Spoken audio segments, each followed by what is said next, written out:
Don't ruin my weekend. So 2 years ago, me and a group of friends rented a condo in a popular tourist town for a long weekend. We paid a pretty penny, but the location was perfect for our needs. When we got there, the building and condo were both pretty underwhelming, but we didn't care. It was just a place to sleep, and we wouldn't be spending much time there. When I say underwhelming, I really mean the building was unsafe. The exterior egress stairwells had sections rotted through, loose railings, you name it. Not long after checking in and getting settled, we were able to figure out that this place was going to be a problem. The Karen neighbor upstairs demanded we move a vehicle from the unloading zone because it had been there too long. It had been there for about 20 minutes, and we were still unloading food. She was quick to inform us that she was the president of the COA, and if we step out of line again, she will have us removed without a refund. Right after this, a black pickup truck pulled up, and she beelined to talk to the driver, who never got out of his vehicle. Later that afternoon, another group checked into the condo next to us, but Karen wasn't there when they checked in, so they didn't get the same uppity treatment. Our group left to go out to dinner and ended up staying out pretty late. When we got back, everything was quiet and we were lights out not long after. The next day, the condo next to us is already getting after it pretty early. This is a pretty busy weekend in this particular town, and they definitely have other friends in town too. Swimming, loud music, really not bothering us though. We keep noticing that black pickup driving by almost hourly. We assume he's probably a local that lives in the neighborhood and don't think anything of it. We go out again for dinner and head back to the condo to grab a pregame beer or two before going out for the night, and it's a madhouse. The condo next to us is having a party that is spilled into every open space on the property. We go into our condo, lock the doors, and snap a few pictures, videos, in case we have to show our host that we were not involved. As we're sitting in our condo finishing our beers before we head out, no music on, football was on TV, the door slams open and we're greeted with a screaming, "What the fuck are you assholes doing?" from a guy that barges in, key in hand, with Karen watching from outside the door. We immediately spring up ready for a fight. We don't know this guy, and at first thought he was with the party and broke down our door. He then identifies himself as the host, condo owner, and again starts screaming at us. As it turns out, Karen told him we were hosting this large party, not bothering to take notice that it was the condo next to us. She piggybacks off of him screaming at us that we're destroying the condo and need to leave. We asked them to step outside and we will come out to talk numerous times, all while we're now recording, but they both refuse, just repeating, "Get the fuck out, leave," at us. So we call the cops. When he realizes that my one friend is on the phone with the dispatcher, the owner catches some clarity and reality smacks him. He begs for my friend to hang up, but he refuses. He immediately changes his tone and yells at Karen to go back upstairs to her unit.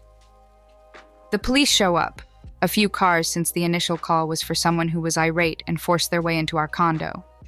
They see right away what's going on, break up the large party, and ask us nicely if we can work things out with our host, who has pulled a full 180 and is trying to smooth everything over. At this point, we realize that the black pickup belongs to our host, and he tells us the reason he was driving by almost hourly was that Karen kept calling him complaining about us. This whole time, Karen is out on her balcony chirping, saying we were doing stuff that we weren't, citing COA violations, definitely half shot in the ass herself. We inform our host that we're going to vacate and handle the issue through the third party we booked through. He doesn't like this and is trying to hide his rage while being nice in front of the officers that are still there. He insists if we vacate, we won't be entitled to any refunds and all the usual BS they say when they know they're wrong. We show him the rental contract that says the owner can't enter the condo, except for certain exceptions that don't apply. So we round up our stuff and check into a motel that the third party's customer service found for us. Revenge had to be doled out here. I just couldn't let it go. So I sit down and do it the right way. What the condo owner and Karen didn't know is, I used to work in this town when I was younger, or should I say I worked for the town, specifically doing code enforcement, building, fire subcode, fire safety, and local ordinance.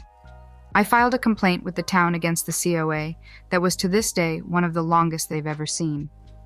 The inspector went out and actually red-tagged the property, meaning uninhabitable until repairs are made, for some of the worst violations.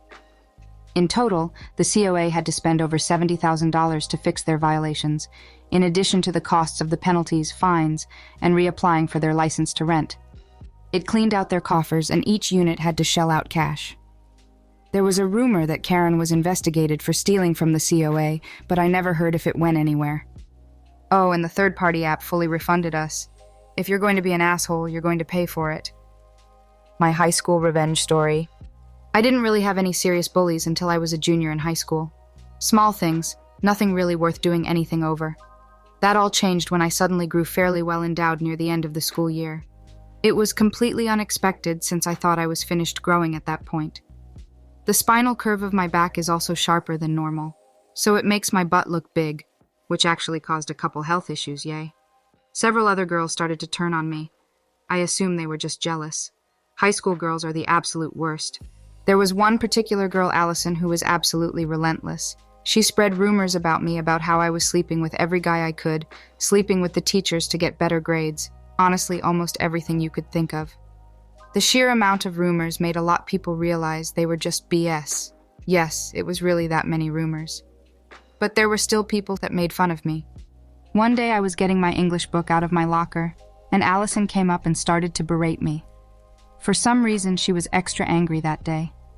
At this point, I stopped really caring and would just ignore her whenever she talked about me. But this day, she decided to punch me right in my breasts, which really, really hurt. After being doubled over in pain for a few moments, I decided to do something about it. I closed my locker and started walking backwards while acting like I was still in a huge amount of pain. Allison was still spewing things at me and was slowly following along. I eventually walked to a door, and Allison was standing in that circle on the ground that marks where the door swings open. I then grabbed the door handle and threw the door open as hard as I could at her. She was too busy berating me to even see it coming. It hit her straight on in the face. Bear in mind, this is one of those thick and heavy wooden doors that are usually at schools. It broke her nose and knocked her to the ground. She started wailing as blood was pouring from her nose. Thinking back, I really shouldn't have done that since I could have killed her. But at that moment, it was the most gratifying thing in the world. I still don't feel that bad about doing it.